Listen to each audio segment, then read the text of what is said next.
Quelque chose qui, je crois, doit toucher tout le monde, je pense que tout le monde l'a déjà vécu au moins une fois, c'est la culpabilité. Alors qu'est-ce que la culpabilité? J'entends souvent des personnes qui me disent je suis rongée par la culpabilité, j'arrive pas à me sortir de cette culpabilité, j'arrive pas à bien discerner mes émotions, tout ça.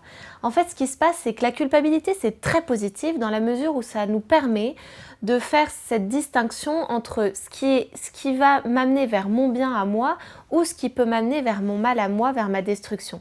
Donc c'est cette espèce de petite conscience qui vous dit attention, là tu fais ça, mais est-ce que c'est vraiment ça qui va te rendre heureux? Est-ce que c'est vraiment ça qui va t'aider et qui va te permettre d'être bien? Mais le problème de la culpabilité, et je dirais particulièrement dans le couple, c'est qu'on peut être amené à porter des culpabilités qui sont en fait trop fortes et mal placées. Alors, je vais vous donner un petit exemple. Si vous êtes avec votre conjoint, que votre conjoint tout d'un coup se sent mal, vous savez, un petit passage un peu dépressif ou, je ne sais pas, des problèmes au travail, là, il arrive souvent en fait que vous-même, vous culpabilisez de cet état de votre conjoint. Comme si vous étiez responsable, je dirais, de l'état de votre conjoint. Et ce qui se passe, c'est que du coup, on essaye de tout faire pour l'autre, mais on se rend compte que c'est pas forcément nous qui avons la solution parce que tout ce qu'on essaye de mettre en œuvre ne marche pas. Et on voit que le mal-être de notre conjoint ne s'améliore pas et qu'il ou elle est toujours dans cet état où ça va pas bien.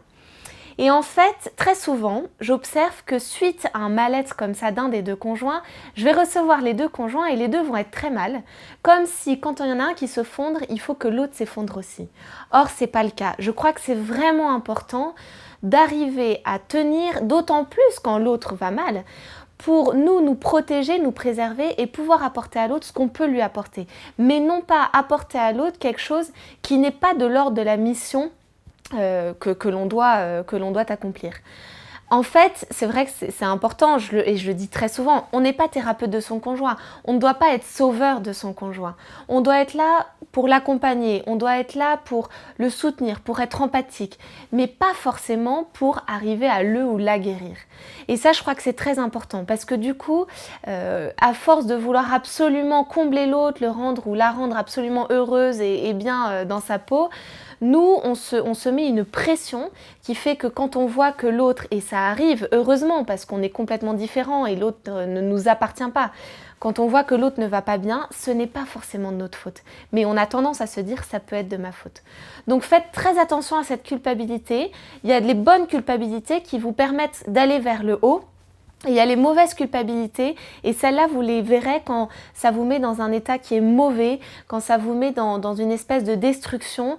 Et donc c'est important à ce moment-là de réfléchir pour savoir est-ce que je dois culpabiliser ou est-ce que au final non, c'est pas, il faut que j'arrive à faire redescendre un peu cette pression. Et bonne réflexion.